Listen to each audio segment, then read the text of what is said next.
Dios te bendiga, Dios te guarde, Dios haga resplandecer su rostro y día sobre tu familia, sobre ti y sobre todo hoy prepare tu corazón para que tú puedas recibir esto que estamos compartiendo.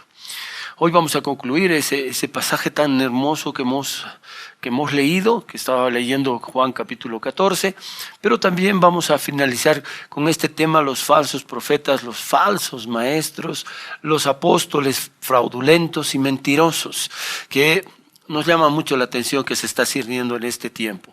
Recordemos un poquito que habíamos hablado de Efesios capítulo 4, verso 12, donde dice que Dios constituye a unos apóstoles, profetas, evangelistas, pastores y maestros, a fin de perfeccionar a los santos para la obra del ministerio, para que no seamos niños fluctuantes llevados de aquí para allá, como por todo viento de doctrina. Así que claramente ya lo tenemos. Habíamos quedado también en que Jesús les dijo que Él era el camino, la verdad y la vida, y que nadie iba a llegar al Padre si no es por Él.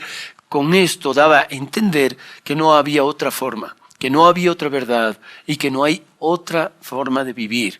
Esto es sumamente importante. Vamos a leer un poquito más de esto que es importante. Capítulo 14, verso 7. Si me conocieseis, también a mi Padre conoceríais, y desde ahora le conocéis y le habéis visto. Felipe le dijo: Señor, muéstranos el Padre y nos basta. Jesús le dijo: tanto tiempo hace que estoy con vosotros y no me habéis conocido, Felipe. El que me ha visto a mí ha visto al Padre. ¿Cómo pues dices tú, muéstranos al Padre? ¿No crees que yo soy en el Padre y el Padre en mí? La palabra que yo os hablo no las hablo por mi propia cuenta, sino que el Padre que mora en mí, Él hace la obra. Creedme que yo soy en el Padre y el Padre en mí. De otra manera, creedme por las mismas obras. De cierto os digo, el que en mí cree, las obras que yo hago, Él las hará también, y aún mayores hará, porque yo voy al Padre. Y todo lo que pidiereis al Padre en mi nombre, lo haré para que el Padre sea glorificado en el Hijo. Si algo pidiereis en mi nombre, yo lo haré. Otro principio importantísimo que tenemos que ver, aquí dice que solo podemos pedir en el nombre de Jesús. Si nosotros quisiéramos pedir en otro nombre, no va a dar causa, porque está estipulado y escrito está que todo lo que pidierais al Padre en mi nombre, yo lo haré. Y todo lo que pidas en mi nombre, yo lo voy a hacer. Es importante que nosotros notemos que esto había sido estipulado en conjunción con el Padre, porque dice que lo que el Padre le dijo a Jesús, Él iba a hablar estas cosas, Él iba a entender. Así que volvemos a lo que es la constitución de estos profetas, evangelistas, pastores y maestros que habíamos dejado. El otro día nos vamos a ir a Efesios capítulo 4, ¿sí? En el capítulo 4 de Efesios, cuando hablamos de llegar a una misma fe, a un mismo sentir, vamos a poder entender que si no llegáramos a esto, vamos a ser como niños fluctuantes, escuchando todo viento de doctrina. Y como usted se da cuenta, todo este tipo de cosas se han cernido y se están dando y se están manifestando en todo el planeta. Invenciones de muchas cosas, y la gente está obedeciendo a esas disoluciones y están yendo tras ellos. Les da comezón por oír algo nuevo, que algo nuevo puede haber, que algo novedoso puede haber. Y esto es peligro, es un peligro muy grande, que el enemigo, el padre de la mentira, que es el diablo, está aprovechando y engañando a mucha gente. Capítulo 4 de Efesios, vamos a leer el verso 15.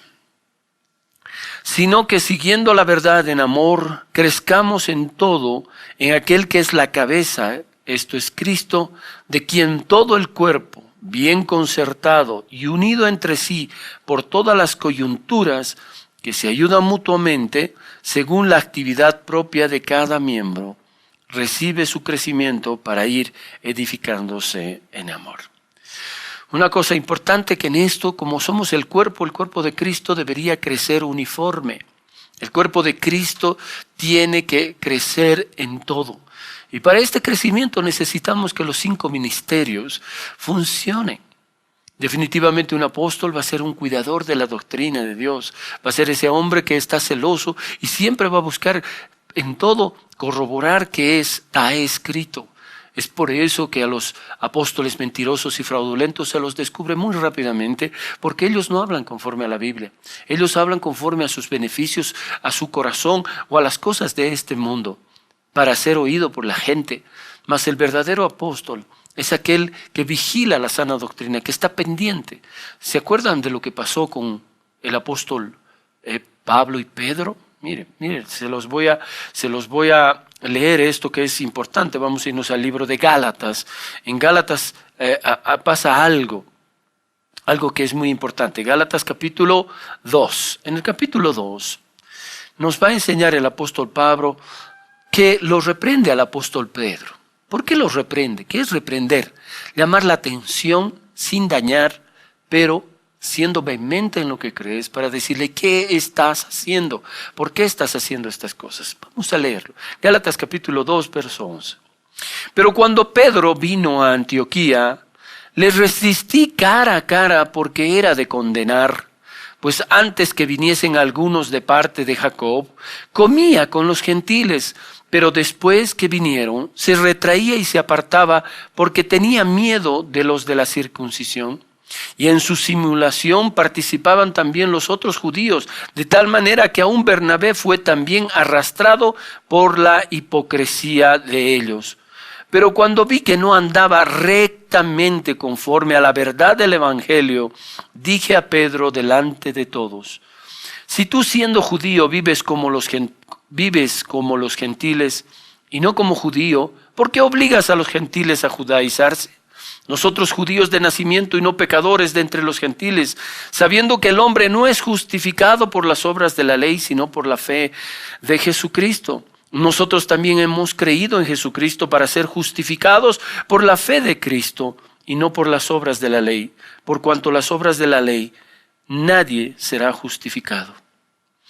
Pedro es llamado la atención por una cosa que Pablo la menciona claramente, que era de condenarse. ¿Qué era lo que había hecho Pedro? Mire, el Evangelio habla de que ya no hay judío ni griego, nada, porque todos son en Cristo. Que de un solo pueblo Dios ha hecho, o de dos pueblos ha hecho una sola nación. Por lo tanto, un judío se convertía aceptando a Jesucristo y entraba en lo que es el camino de la gracia.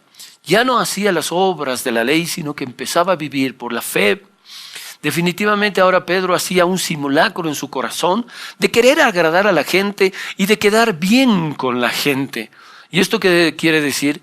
Que los gentiles, que son los paganos de ese tiempo, que en ese tiempo gentiles se llamaba a las otras naciones, no al pueblo de Israel, los judíos no querían ni juntarse con ellos. ¿Se acuerda el capítulo 10 de Hechos, cuando Pedro va a visitar a Cornelio? Cuando el Espíritu Santo le dice: quiero que vayas a esos hombres que te están buscando, yo los he enviado, ve donde ellos. Y él llegó y Cornelio los recibió. Y cuando este gentil romano se acerca a Pedro al verlo salir y se pone de rodillas, y en ese momento Pedro lo levanta y le dice: ¿por qué estás haciendo esto? ¿Por qué haces estas cosas? Si yo soy consiervo tuyo, ¿cómo vas a ser? Yo soy hombre. Adora a Dios. Y lo hace poner de pie. Él estaba clarificando las cosas. Esto sucedió en el patio del centurión. Cuando comienzan a entrar a la casa, ve que hay otras personas más, como sus familiares, amigos, que Cornelio los había reunido. Por lo que el ángel le dijo que era necesario que Pedro viniera para que le contase las cosas de la vida, de este nuevo camino. Entonces Pedro comienza a predicarles y ahí les dice: ¿ustedes saben cuán abominable es para un judío entrar a la casa de un gentil? Pero aquí estoy porque el Espíritu Santo me ha ordenado. Ese era el concepto que ellos tenían. Este mismo Pedro que estamos leyendo más allá, cuando escribe a la iglesia de Gálatas, el apóstol Pablo, dice que cuando Pedro vino a Antioquía, donde los llamaron por primera vez cristianos a los verdaderos creyentes en Cristo, dice que él se metía con los gentiles. En otras palabras, compartía todo lo que ellos hacían. Y aparte, cuando la gente gentil se convertía al cristianismo, Pedro los quería judaizar por causa de las personas que se convertían de la circuncisión a el camino del Señor.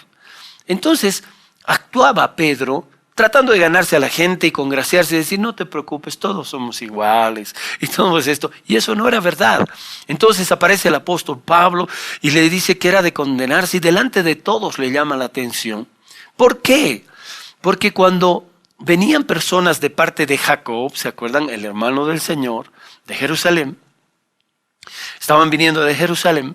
Entonces Pedro los dejaba a los gentiles y se iba con ellos y se retractaba de hacer las cosas. En otras palabras, Pedro estaba fingiendo. Pedro se movía de acuerdo a la conveniencia y segundo, de acuerdo al agrado. Hay una cosa muy increíble en esto, donde uno tiene que tener claramente lo que Dios ha dispuesto en su corazón. Si Pedro hubiera tenido las cosas cabales, no necesita agradar ni a los gentiles ni a los que venían de parte de Jacob. Él tenía que hacer lo que Dios le había mandado. Él, si los gentiles se convertían a Cristo, eran hermanos suyos, como dice la palabra. Ellos habían pasado de muerte a vida. Y habían pasado a ser del pueblo del Señor. Y Él debería tratarlos igual. Pero Pablo lo tiene que reconvenir, llamarlo a esta atención. Y le dice que lo hizo cara a cara. Habló frente a frente con Él para decirle estas cosas. Es importante que nosotros podamos tomar de esta enseñanza que las cosas no se las hacen como uno piensa. No necesitamos agradar a los hombres. ¿Se acuerda? En este mismo Gálatas, en el capítulo 1, se lo voy a leer, habla algo muy maravilloso. En el verso 11, dice, mas os hago saber, hermanos, que el evangelio anunciado por mí no es según hombres, pues yo ni lo recibí ni lo aprendí de hombre alguno, sino por revelación de Jesucristo. Lo primero que él comienza a decir que el evangelio no partía de él, no lo había aprendido de hombres que estén predicando posiciones, teorías, religiones, sino que había aprendido la revelación de Jesucristo en su corazón. Cuando Jesús entra en nuestro corazón, se revela el reino de Dios. ¿Se acuerdan de Nicodemo? Capítulo 3 de Juan, verso 5 dice, de cierto te digo, que el que no nace de nuevo no puede ver el reino de Dios. Para eso la gente no puede entender lo que es el reino de Dios y confunde que el reino del hombre es igualito al reino de Dios. No. El reino de Dios tiene un soberano rey, un Padre celestial sobre todo, y un Rey de reyes y Señor de señores, que es Jesucristo nuestro Señor. Y el Espíritu Santo, el cual es nuestro guiador, es la persona que nos ayuda en esta tierra. Debemos tener las cosas muy claramente. Pero aquí también, si se dan cuenta un poquito más arriba, habla también el apóstol Pablo diciendo algo bien increíble que llama la atención, porque también en el tiempo de Pablo y de Pedro se predicaba evangelios diferentes. ¿Cómo es evangelios diferentes? ¿Se acuerda? Cuando le llama la atención al corazón de Timoteo o Pablo, él le dice, cuidado, preocúpate, no dejes que prediquen diferentes evangelios. ¿Qué es el diferente evangelio? Es otra cosa totalmente distinta. Y aquí le vuelve a llamar la atención a la iglesia de Gálatas. Mire lo que dice, capítulo 1, verso 6. Entonces estoy maravillado, dice Pablo, de que tan pronto os hayáis alejado del que os llamó por la gracia de Cristo para seguir un evangelio diferente. No que hay otro, sino que hay algunos que os perturban y quieren pervertir el evangelio de Cristo. Mas si aún nosotros o un ángel del cielo os anunciare otro evangelio diferente del que os hemos anunciado, sea anatema. Anatema significa maldito. Como antes hemos dicho, también ahora lo repito. Si alguno os predica diferente evangelio del que habéis recibido, sea anatema.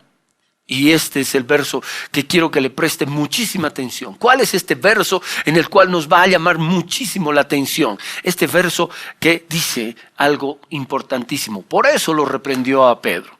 Verso 10, pues ¿busco ahora el favor de los hombres o el de Dios? ¿O trato de agradar a los hombres? Pues si todavía agradara a los hombres, no sería siervo de Cristo. ¿Se ha dado cuenta? Por eso el apóstol Pablo le llama la atención, porque Pedro estaba agradando a la gente y aún se estaba agradando a sí mismo. Y este es un problema. Cuando comenzamos a utilizar la parte humana, vamos a dejar de predicar la verdad y decir las cosas como tienen que ser. Usted no necesita que le den palabras de optimismo, de victorias en esta tierra, si no están conforme a la palabra de Dios. La Biblia nos enseña que nosotros somos más que vencedores en Cristo Jesús, Señor nuestro. Es definitivamente que las Escrituras tienen que revelarse a nuestro corazón para poder seguir el camino del Señor.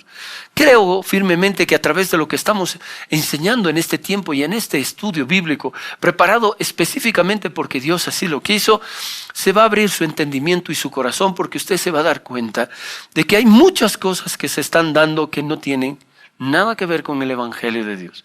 ¿Hasta qué punto el apóstol Pablo llama la atención de esto? Dice que aún un ángel del cielo descienda y diga una cosa diferente a lo que está escrito. En otras palabras, añada o quite o desvirtúe o introduzca herejías. El tal sea anatema, sea maldito.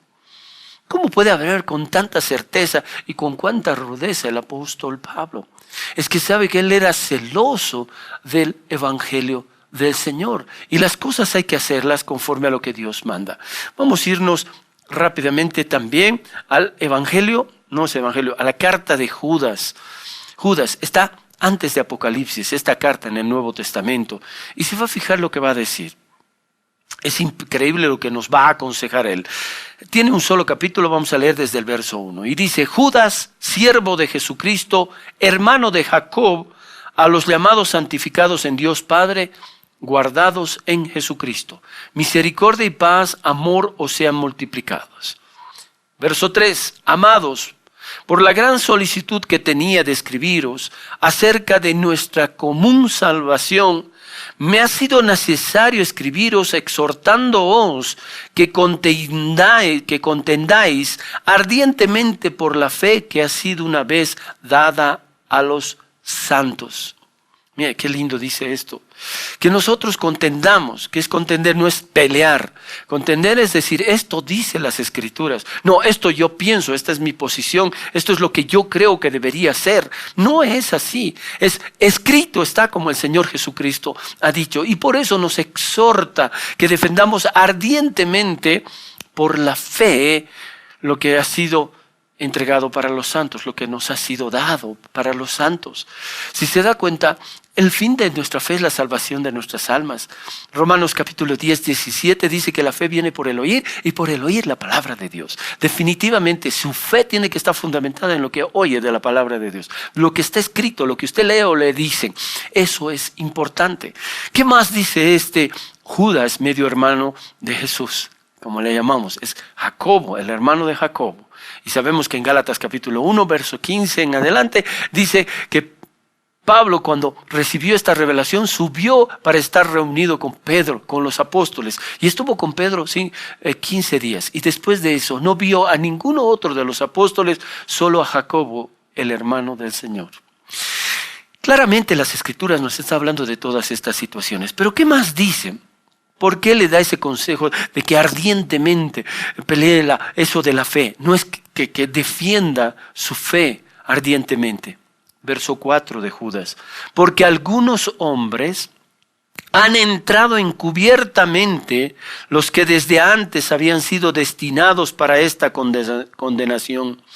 Hombres impíos que convierten en libertinaje la gracia de nuestro Dios y niegan a Dios, el único soberano, y a nuestro Señor Jesucristo. Aquí también nos hace recuerdo de que hay algunos hombres que han entrado encubiertamente. ¿Qué es entrar encubiertamente? ¿Se acuerdan que compartimos que hay otros hombres lobos vestidos de oveja? ¿Cómo se encubre uno? ¿Cómo puede uno encubrirse? Es poner algo delante de ti, pero esconder lo que tú eres por dentro. En el Evangelio también, a veces se adorna muchas cosas como bonito, pero por dentro hay otras intenciones.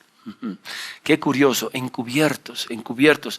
Aquí nos llama la atención Judas, es decir, que nos llama a exhortarnos a todos nosotros que defendamos ardientemente por la fe que nos ha sido dada a los santos. El encubrir muchas cosas hace que traigan enseñanzas torcidas y herejías destructoras. Creo que hoy usted está recibiendo esta palabra que está totalmente escrita en la Biblia para descubrir que estas cosas no deberían ser así. Estos encubiertos bajo un manto de piedad, como una muestra de que son tan buenos, pero por dentro lo niegan. Usted puede mirar a estas personas que tienen un carácter demasiado suavito. Oh, no te gritan, no te hablan suavito, pero por dentro piensan cosas, reaccionan, toman decisiones totalmente contrarias a lo que han aprendido. Aconsejan a muchas personas a decir, no hagas esto, no te vayas, no mires esto, pero ellos sí lo hacen. ¿Qué está sucediendo? ¿Por qué está pasando eso? Algo está sucediendo en el corazón del hombre. Dios nos mantenga a todos con esa sabiduría y ese entendimiento de que no debemos hacer esas cosas. Nosotros no hemos sido llamados para ser encubiertos. Nosotros hemos sido llamados para defender ardientemente por la fe nuestro creer, nuestra salvación y sobre todo la palabra de Dios. Esto es importante que nosotros tomemos en cuenta lo que el apóstol Pablo enseñaba y lo reprendía a Pedro. Y aquí Judas nos enseñaba sobre este tema. ¿Por qué? Un poquito más allá dice, mas quiero recordaros, ya que una vez lo habéis sabido, que el Señor, habiendo salvado al pueblo, sacándolo de Egipto, después destruyó a los que no creyeron. Algunas personas también han agarrado y han dicho, oye, y bueno, es suficiente creer en Dios y después no importa lo que hagamos. Hay una doctrina que se ha cernido también en el planeta Tierra que le llaman el salvo siempre salvo. Vamos a pararnos un momento. ¿El salvo siempre salvo? Vamos a poner ese fundamento bajo la transparencia del Evangelio. ¿Qué quiere decir el salvo siempre salvo? Que una persona recibe a Jesucristo. Si leemos Romanos capítulo 10, verso 9, que el que confesare con su boca que Jesús es el Señor y creyere en su corazón que Dios lo levantó de entre los muertos, será salvo. Eso es salvo. Todos vamos a ser. Pero el salvo siempre salvo, ¿sabe qué dice? Tú recibes a Jesucristo, haces, y aunque peques, ya eres salvo para siempre. ¿Cómo? Si acabamos de leer lo que nos dice Judas y dice algo diferente, mas quiero recordaros, ya que una vez lo habéis sabido, que el Señor, habiendo salvado al pueblo, sacándolo de Egipto, después destruyó a los que no creyeron. Nosotros tenemos que creer desde un principio hasta un fin. Debemos obedecer siempre, no por si acaso o alguna vez. No podemos retroceder en lo que Dios nos ha puesto.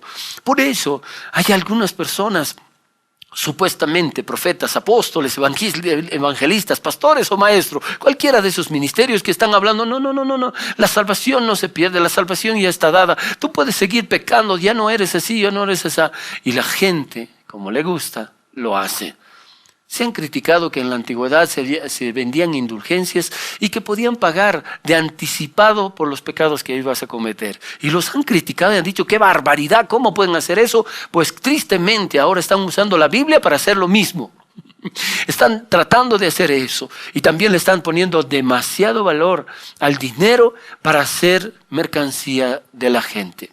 Dios es el proveedor, Dios sostiene y definitivamente usted que ve y usted que tal vez no cree, la única forma descrita en la palabra de Dios en la cual pueda sostenerse una iglesia. Los obreros que trabajan ahí van a ser sustentados por esto. Los obreros, empezando desde el primer obrero que es el pastor y todos los obreros que servimos, porque somos obreros del Señor dentro de la obra, somos dignos de nuestro salario, lo dijo Jesucristo. ¿Y sabe de qué viven? De los diezmos y ofrendas. Una cosa es lo que tú haces y otra cosa es lo que hacen los que están tomando el dinero. No permitas que más allá de estas cosas estén sacándote dinero, porque no es así. El Evangelio de Dios no es para mercantilismo. El Evangelio de Dios no es para mostrar opulencias y cosas. No estoy diciendo, interpréteme bien, la prosperidad. Hablo de la prosperidad. En la Biblia habla que Dios prosperará tu trabajo, que Dios prosperará las cosas que haces con tus manos, que Dios multiplicará las cosas. Sí, pero no prosperarás tú haciendo cosas para recibir cosas. Cuando tú comienzas a hacer cosas para Dios, dándole para que Él te dé más, ya no es gracia, se es contado como salario. Dios me ha bendecido y te ha bendecido a ti, aún sin que lo conozcamos, porque ha hecho salir el sol del sol para buenos y para malos. Las cosechas se han dado y nunca nos ha faltado alimento. Mas cuánto si tú obedeces a Dios y haces conforme a la Biblia, Dios bendecirá totalmente tu vida. Oh, qué lindo. Aquí hemos concluido este programa de lo que son los falsos profetas, falsos maestros, apóstoles fraudulentos y mentirosos y falsos, y también hablando de aquellos que entran encubiertamente, los rapaces que se visten de ovejas y aquellos que ya está preparada la condenación. Si alguna vez tú has cometido un error y has enseñado y has hecho esas cosas, arrepiéntete, que el Señor te va a perdonar. Cambia tus vestiduras, que las has manchado. Que Dios te bendiga, que Dios te guarde y que bendiga a tu familia en el nombre de Jesús. Así sea hecho. Amén y amén.